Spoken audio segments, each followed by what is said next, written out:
Welcome to Nordic Magic Link.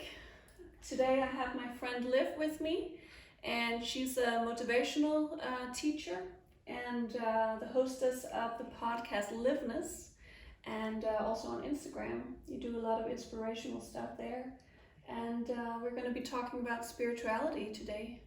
Welcome, Liv. Thank you so much for having me. I'm so excited. Me too. And let's just get started. I wanted to ask you, what is spirituality? Well, to me, yeah, because it's a great and big question. Indeed. To me, spirituality is that we are always connected to something much, much greater than ourselves. So the way I see it is that my body, and this is my personality, and then I have my soul, which is my higher self, my higher wisdom, and the soul has lived several lives and has all the knowledge. And so I love that Gary Zukav, he says that the soul is like the mothership, and then the body is here down on earth, like navigating life. So to me, I think, like, to put it short, it's just really the connection to something much greater than ourselves. Yeah, and well, I love it. I love it so much, and I think that it's a different way of living life when you have a spiritual approach, because I believe that the universe will always be there for me. I believe that there's so much that's here for us and available that we just can't see, but it's really there, and I love that. Yeah. Beautiful. And how did you get started with this, on this path of spiritual seeking and having a basis in spirituality? Well, my mom has always had a very spiritual approach to life, so it definitely comes from her.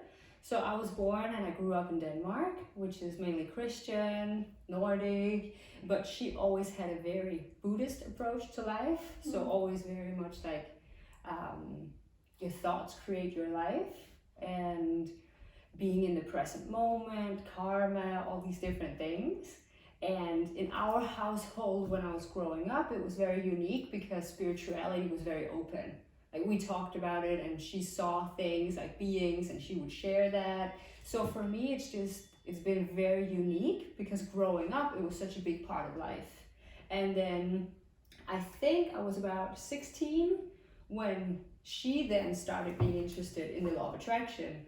And then I, of course, also got into that. So when I see now that a lot of people are actually scared to talk about spirituality, here in Denmark especially, and I don't blame them, I don't judge it, because we do have a history here of, if someone was spiritual, you burn them as a witch, or put them inside a wall and put the bricks like on top of a living human. Like, we did all those crazy things, and I think it's still somehow part of the culture a little bit with some people. I mean, some subcultures definitely not. They're very open to it. You have the shamanism, is that how you even say it? Or shamanism, yeah. Or that's how I say it. yeah. So you have that, which is amazing, and the love and the open-heartedness. But you do have these groups of people where in their household, you're not allowed to talk about it. It's very taboo, it's frowned upon. So I now, with my speakings and my teachings, I meet a lot of people who say, oh, I want to be spiritual, and I'm interested and I'm intrigued, but I'm scared and I don't want to share it with anyone, and I don't want to talk about it with my family, so I feel very lonely in it. And so that has really shown me the contrast. So now I'm even more thankful that I grew up the way I did. Yeah. Wow, I didn't know that there was this fear in Denmark about talking about spirituality. But when you mention, you're talking about how spiritual people a couple hundred years ago were killed in the most brutal ways. What you're talking about, of course, is the Christians went after all the so-called witches. Yeah.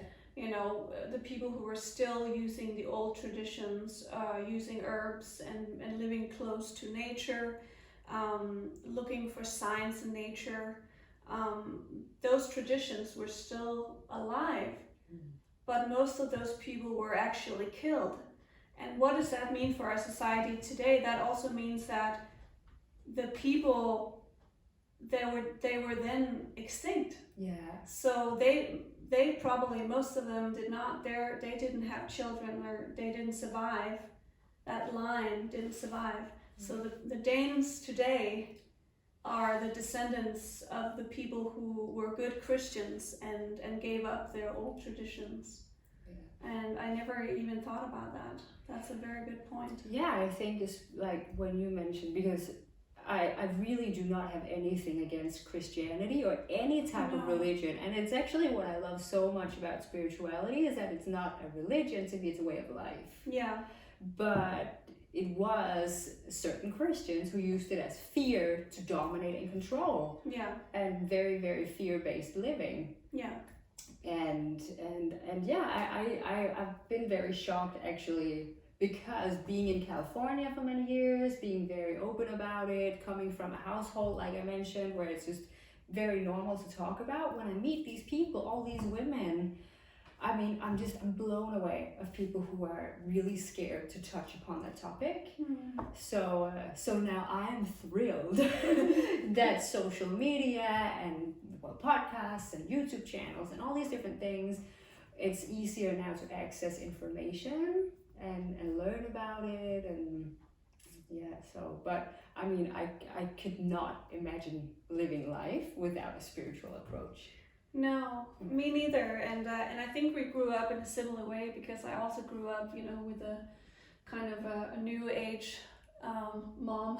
Yeah. In a new age environment, and it did give me an openness in general to different ways of thinking and different types of life. And I also like Christianity. I have absolutely nothing against Christians, and I know that Christians today are, wonderful people, most of them. Very, very sweet. It's really only when we look back at history, all the nasty things that they did back then, to control. That's the only issue I have with it. Yeah, I definitely see, a lot of valid points in a lot of Jesus teachings. Oh yeah. So to all my shamanic followers, please don't hate on me for that. Yeah. We gotta be open-minded and embrace each other. I think that's really the way forward. And I think it's also, what you're hearing is the ice cream truck.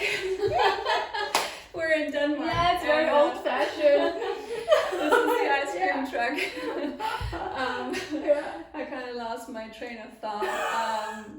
But yeah, I think the way forward is really being open, listening to each other, and being open to different people need different approaches. Yeah. Not just to spirituality, but also to ways of living. And I think we need to be more focused on individual freedom, and not just expecting that everyone can live the same way and think the same way.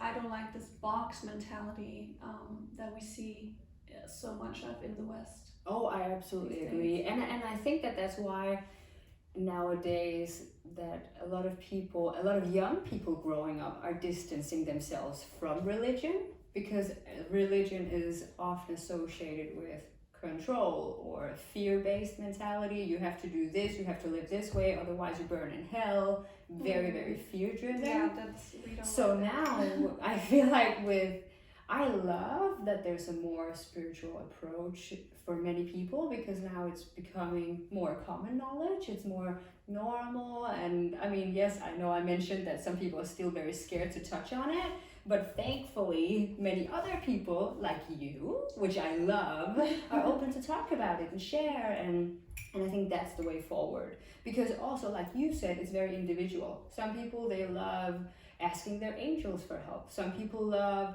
using tarot cards. Some people love astrology. Like, different things work for different people, and I think it's so important.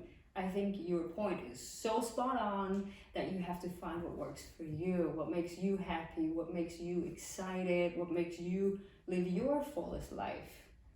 And to me, that is what spirituality is that I think the most important thing anyone can do in this life is to come and live out their authentic self.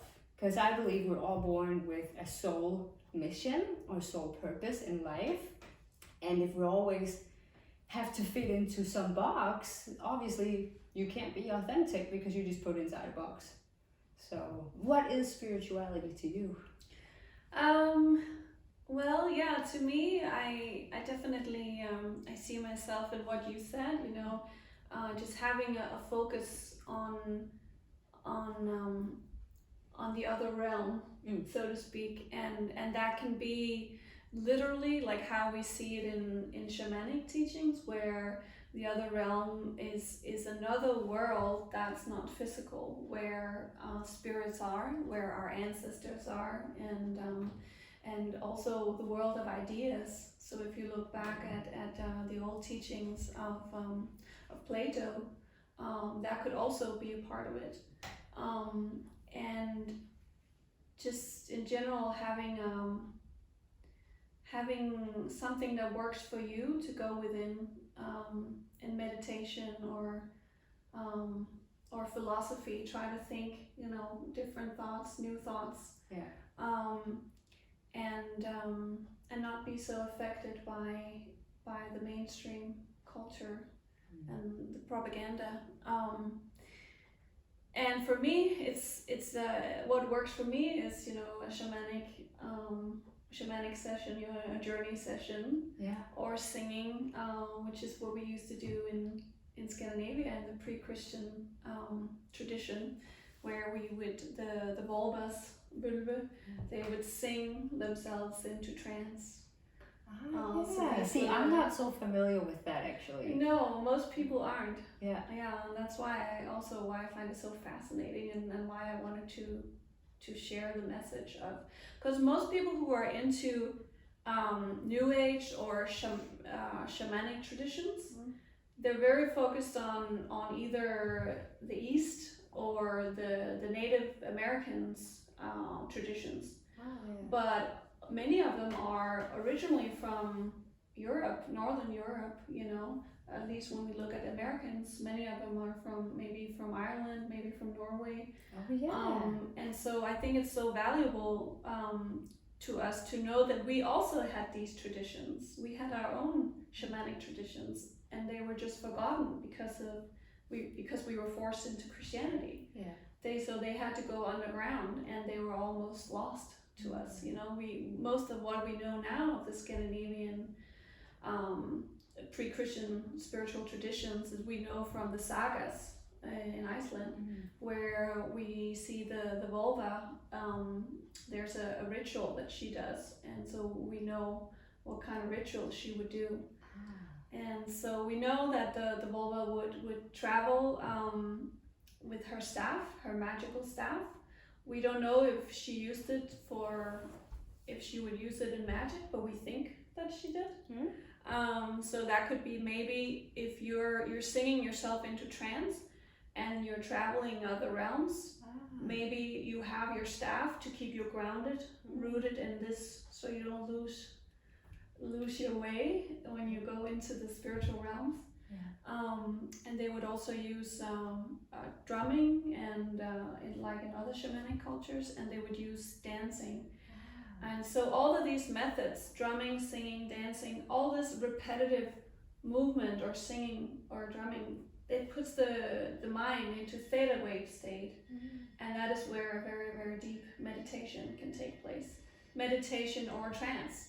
So they didn't call it meditation, they called it something, similar to trance. So they would literally go in and go on a journey in another realm, talk to spirits, ask for help and guidance, and look for visions, look for signs. So maybe if a village had some issues, they would call on the vulva. She would come, and then she would sing her magical songs, or they would be around her and sing, and then she would, with their singing, maybe she would go into a trance, then see, okay, what do we need to do to have good fortune come back to this village. Okay. And then she would tell them, so literal magic. Yeah. So how do you use it in your modern day life, living in LA, and how do you use it? Well, I, for myself, if I'm just alone, I drum or sing myself into trance. Okay. And then I am in a deep meditation where I feel connected to spirit. Yeah. And I can't explain what is spirit or why does it help. It just does. You become peaceful and you become calm, and you just know that you are protected and guided. And when I do this, when I have a daily practice, I also gain information. For me, it doesn't come in the trance. For me, it comes then in my dreams at night. Okay. So then, so the more connected I stay in these sessions, the more I see in my dreams. And then I also use it with clients. So when I have clients, I'll do a journey session for them where I'm calling in their spirit guide. So in Scandinavia, we call this the fylke, which means someone who follows you. So your spirit guide or guardian angel. Yeah. They also believe in this in Scandinavia. And so I call this in, and then people go on a journey where they meet their spirit guide. And then I do another session where we work on what they want to bring forth in their life. So if they're looking for love or more balance or more power, then I'm singing in those energies. Okay. So yeah, that's how I use it with my clients. I love it. And just to touch on what you said about now you see it, or I don't know if you see it or feel it in your dreams, but the messages you receive, everyone I meet who's skeptical towards spirituality, because there are people still who are very skeptical, and I even have some friends that'll be like, oh Liv, oh yeah, sure, you believe that, oh yeah, all that stuff is for you. And what I always ask them is, okay, have you ever made a decision based on your gut? Have you ever heard the phrase, you have to go with your gut, it has to feel right inside? And then I say, well, that's your intuition. Where does that come from? You can't Google it. There's no manual. So that is something that I think everyone can relate to, is just going with your gut. Yes. Well, that is part of spirituality, because that's your higher connection, that's your inner guidance. So that right there. And then everyone always says, oh yeah, oh, it's so important to follow your gut, it's so important to follow your intuition. And I'm like, yay, see, there you go. And then people never know what to say, because they're like, damn, that's true. Wow, that's a really good point. Thank you. Yeah. Thank you. Actually, I'm gonna use that. yeah, it's because I had a really good friend, and she always was like, oh yeah, Liv, and astrology, angels. She doesn't believe in anything. Okay. But she always says, oh, you have to go with your gut. And then one day I just called her out on it. So see, you're spiritual, it's your gut. So, well, thank you. Yeah, I love that. Yeah, so, I mean, intuition, I think, is the thing most people can relate to. And where does that come from? What is intuition, And I think it's guidance from your higher self, that you have an inner guide. I think it's Oprah who called it the inner GPS, and I just love that term. So whether it's feelings that you get from your higher self, from your soul, whether it's from spirit guides or angels, I don't know. And I think it's different for different people. I just really, truly, firmly believe that if anyone follows their intuition, they're always on the right path. So that, I think, is one of the foundations of spirituality, is to get in touch with yourself. And whether that's meditating, walking in nature, or like you're saying, with drumming or singing, I just think it's so important, especially in today's world where there's so much media, there's so much on the phone, emails, notifications, disturbances. We lose our train of thought, we have worse focus, and busy lives. It's more important than ever to have a daily practice, whatever that is. Whatever, if it's saying a prayer, if it's writing a gratitude journal, journaling, or like you, that's a beautiful practice. So I just think it's so important to have one. For sure. So talk about your practices. Ooh. What works for you?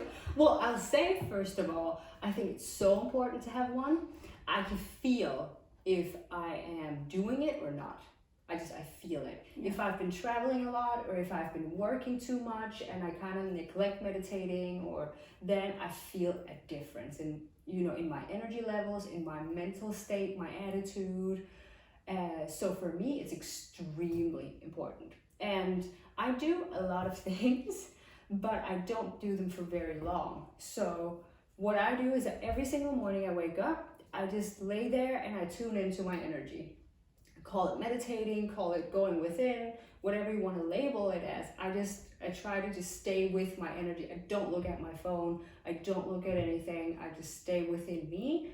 And I try to feel, okay, what's my energy like today? Because some days you've had a great sleep, you have great energy. Some days maybe you were stressed out the day before, you had a bad dream, you just wake up, you're not feeling your best. So I think it's so important to start the day intentionally and not just on autopilot, which is what happens if you just scroll your phone, flip on the news. So that's number one for me, is extremely important. Then I say a prayer.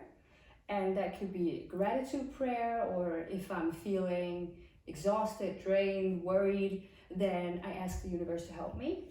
And that always brings me such peace, because I have such trust that then when I ask, the best and highest outcome is what will happen.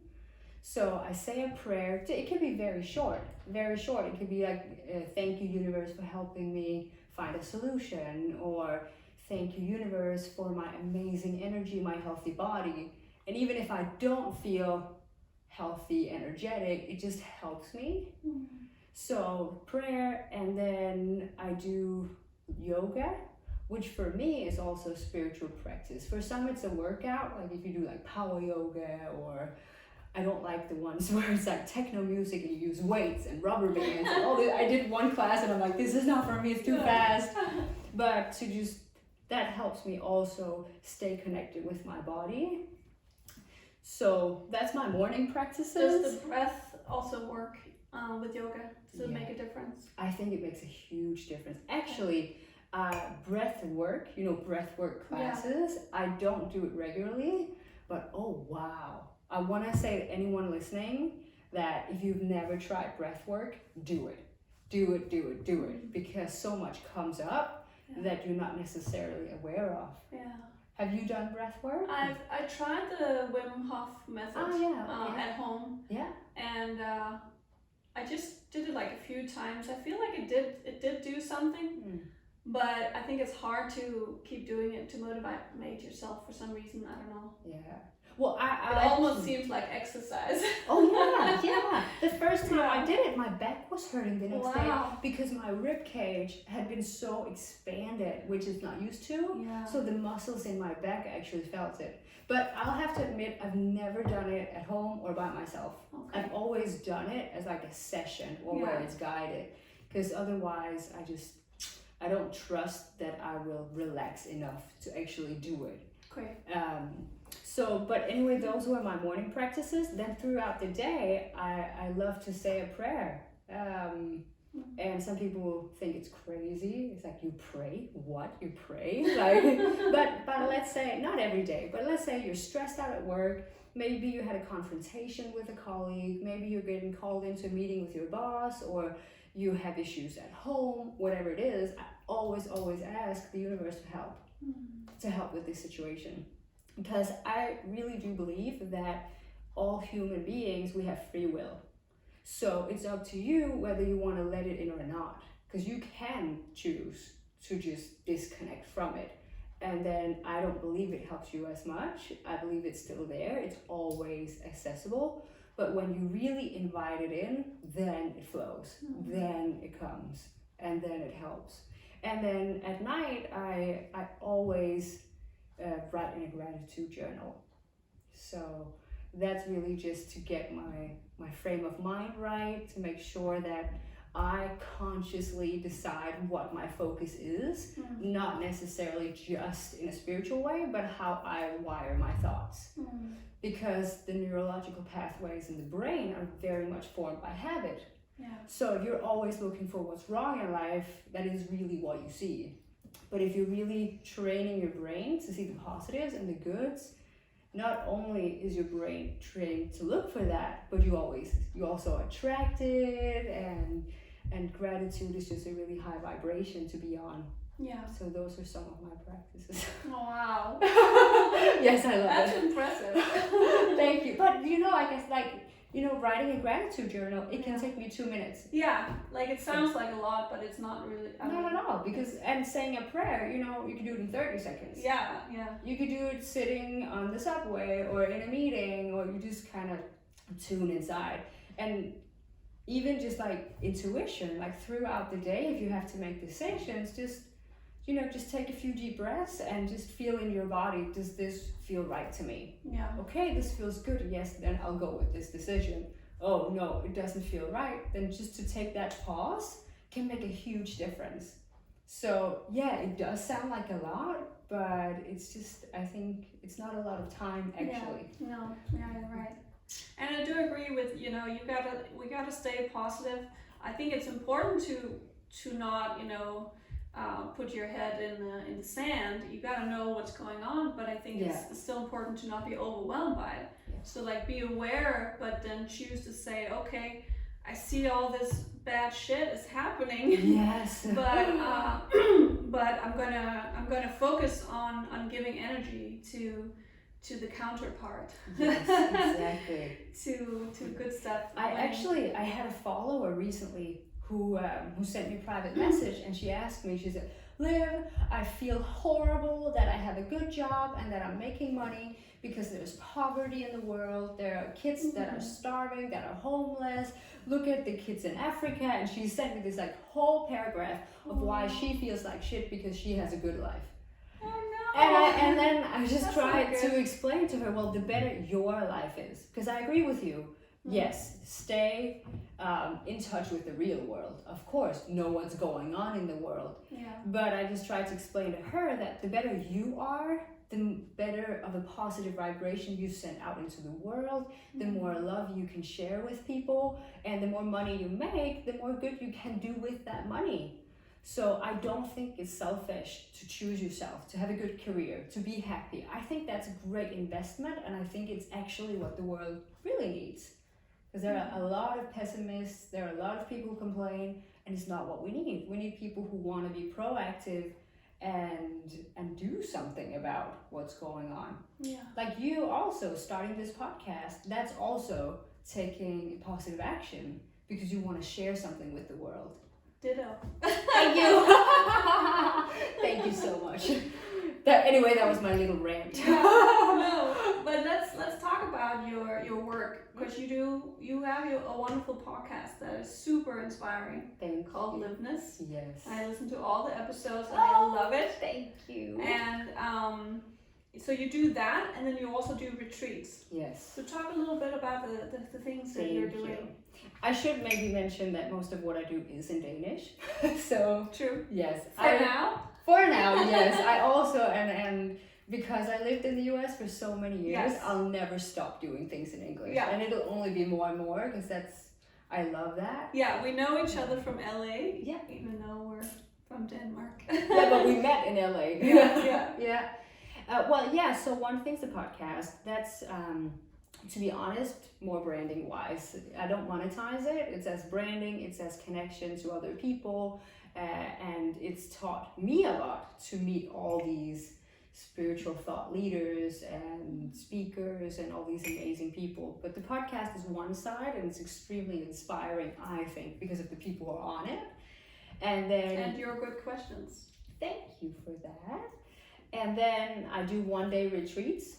So right now, especially due to COVID-19 and everything that's going on, I don't do it with sleepovers and people have actually been requesting it, which I was surprised because I was like, yeah, okay, maybe I should have done that. But so right now it's one-day workshops or retreats. Yeah. And then soon I'm launching an online membership. So, which will be an online platform for spiritual growth, your mindset, how to incorporate spirituality into everyday life as busy career women, because I mainly speak to women. Not that it has nothing to do with like, oh, feminism but I just feel a very strong sense of community with these women, and there's a lot of women looking for it. And I think that at my retreats and like meetups, I see a different softness in women and vulnerability and openness, and I think that's because there's only women. So that has just worked really well for me. I do want to speak to men and include men eventually, but just right now at this point, it's right for me. Yeah, that makes sense. And so what happens on a retreat? Like, what kind of stuff do you do? Well, so far, I've done the same program in different cities. So I've traveled with him. Yeah. And it starts with a speaking from me, where I share my personal story, my personal transformation, and some of the things I've gone through, and how mindset, spirituality work has really transformed and helped me in life. Yeah. Then there's yoga. Then there's a nutritionist who talks about nutrition and how, because I think it's so important. It's really mainly geared towards career women or women with a very busy lifestyle. Okay. And it's so important to eat right, to treat your body well, to have the right fuel, so to speak. So then she does brief about that. So it's really built around the holy triangle of body, mind, spirit. So it starts with the body, then mindset, and then spirituality. Yeah. Beautiful. So we cover that whole and then triangle. just kind of supporting each other and sharing. Yeah, they're sharing. Yeah, the day actually starts with, good question and good point, is the day starts with a sharing. And in the beginning, I was very hesitant to do that because I thought, are people even going to really want to share while they're here? Are they even going to open up? And I've been blown away about how much people want to open up, how much women really need to actually put words to their feelings and what they're going through. And I'm telling you, I was blown away. So the first time I did it, especially, everyone came and we start the day, and there's a certain energy. I'm very, very sensitive and an empath, so I really feel it. Yeah. After the sharing, it's a completely different energy. It is so relaxed, it is so calm, it is so loving, and I think it's because they see that, oh, there's nothing wrong with me. I'm not the only one dealing with a problem, suffering, going through something. Oh, there's someone else struggling with this, or oh, she has this problem, and it just creates instant empathy and love. And that really surprised me. I didn't expect that at all. So sharing is really, and I almost didn't even do it because I thought, I don't know if it'll be valuable, but that's why you do things, to learn, and that works really well. And actually, people after my retreat stay connected in a closed Facebook group, and how they support each other is incredible. Really, I thought, we'll create this group and then maybe they'll engage in it for a week or two. But no, they're really staying in there, connecting with each other. Oh, that's wonderful. Yeah, but also a little shocking to see how much of a need there is for it. Yeah. For that meaningful human interaction. Yeah. Wow. And they probably also, because you're very down to earth, I think people feel very comfortable in your being around you. So that you probably also, your energy is just helping people to open up. Because you yourself, you're very open. Yeah. With everything you've been through. So I definitely think that's super important. Thank you. And you know what, that's actually interesting, because there was a time where, even just a few years ago when I was working in fashion, and really I felt like my soul pushed me out of the fashion industry. I don't have anything against it. I still love beautiful clothes. I still love all of that. I just grew out of it, so to say. But I woke up and I felt sick inside. I felt like I was contributing to materialism, to certain body images, child workers, unethical production, and I thought, I cannot live my life going through like supporting this. And I think that was going back to how we actually started this conversation. I think that was a soul calling, a soul purpose that was like pushing me. Yeah. So, but back then I didn't talk about any of my struggles, any of my pains, any of what I've gone through, because it was a very polished image. Again, just if there's anyone listening who worked in fashion, and I don't have anything against it, it was just not for me anymore. But so now with this, I've come to a place where I thought, okay, I have to be vulnerable. I have to share all of that.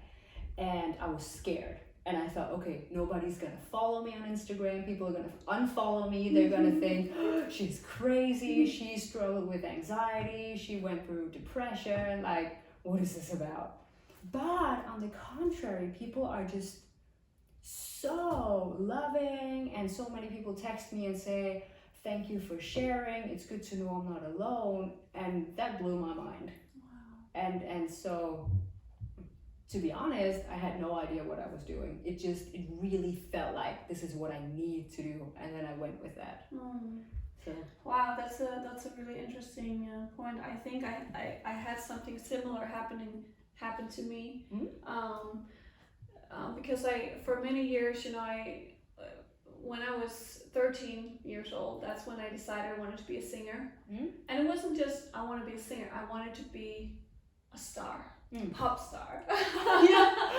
And for many years when I was really young, I would go to auditions and I would seek out all these different opportunities, and somehow it just always ended up just not happening. Like it was like life kept saying no, this is not you, this is not you, this is not you. Yeah. Because it was so superficial, and it wasn't a box that I could fit in,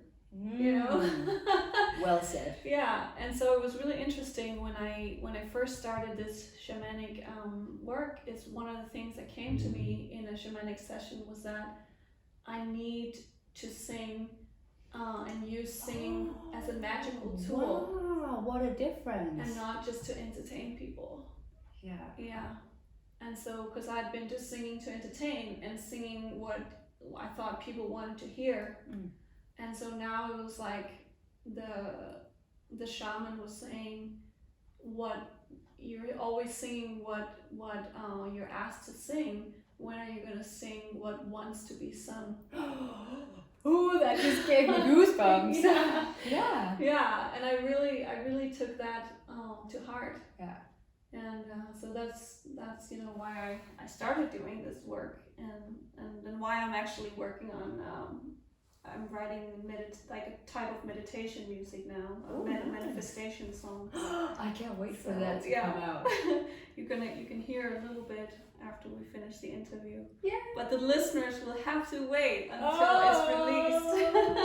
But, very intriguing. Yeah, that's exciting. Yeah. So I think it's so important for people listening, if you keep getting the door slammed in your face, it might be that life is saying to you, this is not your way. Yeah.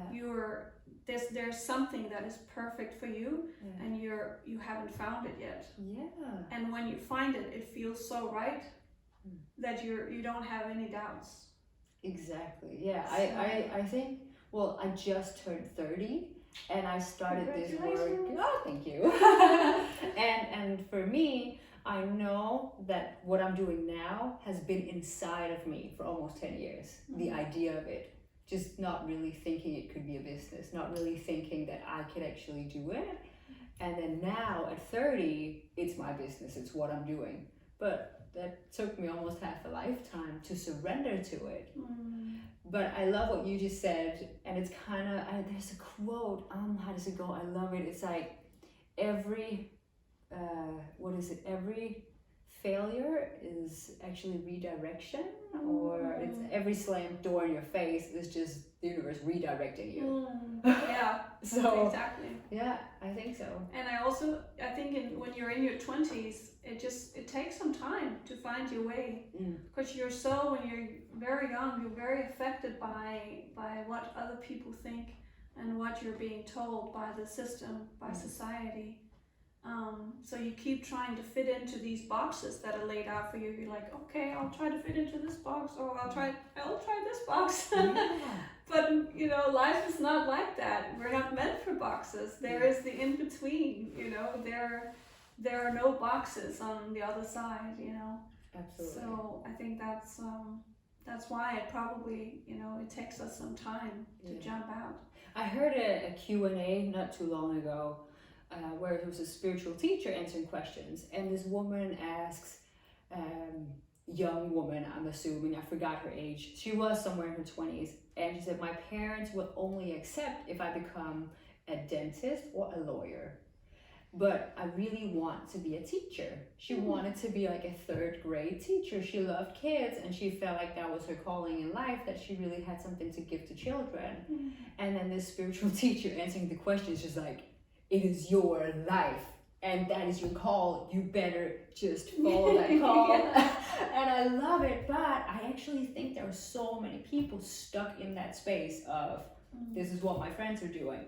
This is what my family thinks. This is what looks good outside. And you see so many people who are extremely rich, extremely materialistically successful, but inside are super unhappy. And what is that worth? And I always say, of course, money is amazing. Money, there's nothing wrong with it, and it gives you freedom, and you can help other people. But I think that true success is really based on your own level of happiness. And I agree with you that when you do what you're meant to do, what you came here on planet Earth in this time and age, what you came here to do, when you do that, you're 100% you. And it just feels as natural as breathing. Yeah. Exactly. Hi, Saya! My mom just came in, but she said to just ignore her, so I guess we'll do that for now. All right, let me see what else I wanted to talk to you about. Yeah, I guess we kind of went into this, but like, what is there something specific you want to motivate people to do? Like your main thing you're trying to motivate people to do in your work? Well, actually, it's exactly along the lines of what you just said and what we just talked about. Yeah. If there is, and I've often thought about this, like if there was one thing I could say to people that everyone on planet Earth would really hear and take to heart, it would be to live your life for you and lead with love. And what I mean by leading with love is that you have to live for you, your calling, your soul mission, what you came here to do. But you have to do it with love and respect for other people and the beings around you. And I think that as long as you do not harm anyone, as long as you're respectful towards everyone around you, you can be anything and anyone you want. And but in short, it's to live with your soul, live from your heart, be authentic. Because I also believe that is the only way to be happy in life. If you go through life wanting to fit into a box, or pleasing other people, or just not being yourself, you will never really truly live fully. Or at least that's how I see it. Definitely. Yeah. So this is kind of a hardball right now. Because when we're speaking right now is during the Corona crisis, and we're in the end of August 2020. Yeah. So what would you say to people, because we don't know how long the lack of freedom that we're feeling right now is gonna go on in the society that we're in, depending on which country we're living in and all that stuff. What would you say to them if they're trying to do something but they feel stuck? What could they start with now? Oh wow! Yeah, great that's a hard question. one, right? No, but it's really, really great. It's really great. I think I'd like to add this before I answer, is that the situation in, for instance, Denmark is extremely different than many other countries because we have such an incredible level of social security. Anyone can go to the hospital and be treated. If you lose your job, you get support. You're not just thrown in the streets. Yeah. So experiencing COVID in Denmark is extremely different than many other countries. because I was living in Miami for a bit, and there was a woman, and I overheard, she worked in a hotel, so she lost her job, and her main pay was tips from customers. She was a single mom, had 2 kids, no idea how she's going to feed them, no idea how she's going to pay her rent. And that is, to me, that was just insane. And it really showed me and opened my eyes up to the contrast of different countries. Yeah. And so many people in Denmark don't like paying high taxes, but right now we've really seen the benefits. But my advice is always, always, always to follow your intuition. Always. And no matter the situation, is to tune within and find comfort in the universe. If someone's really struggling, ask the universe for help. Find comfort in believing there is something grander than yourself. And I really do mean finding comfort, because there are so many people who are extremely scared, who are struggling, who are not well off. And I think that believing in something and feeling like you have another realm, you have spirit guides, you have a universe that wants what's best for you, feeling that and using that is just very, very encouraging. And then you don't have to feel like you're alone in it. And then I think my best advice is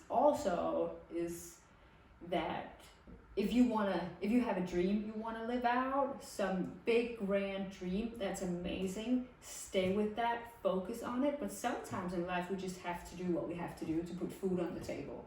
Because actually someone texted me also on Instagram and said, oh, I'm not passionate about my job. Should I start my new business? But I have kids to feed. And I thought that was, I can't be the judge of that. I don't know the person. I don't know exactly their situation. But then as an entrepreneur, because a lot of my followers are entrepreneurs, I say, build it up on the side, but make sure you can feed your family, of course. Yeah. So does that even answer your question? Yeah. I guess so. Yeah, do what you can do now, start with the techniques that works for you, right? And then work towards your goal, even though there are limits at the moment. And remember the quote, this too shall pass. Everything in life is temporary. Yeah. Everything. This experience, anything that's going on, it's temporary. And I love, actually, Alicia Keys said this, that as low as you will go is as high as you will eventually fly. And I love that. It's like there's waves on the ocean and life is the same. Now this is just a really big wave we're riding, but it will get better. It's just a phase. Yeah. So. Beautiful. Thank you. Anything else you want to tell people before we start to wrap up? That you are amazing. Well, you are amazing. No, I think that your questions were really great, and I really hope that I was able to add some value. So yeah, thank you so much for having me. I really appreciate it. Yay, thank you. And tell people where they can find you. Yes. And follow you.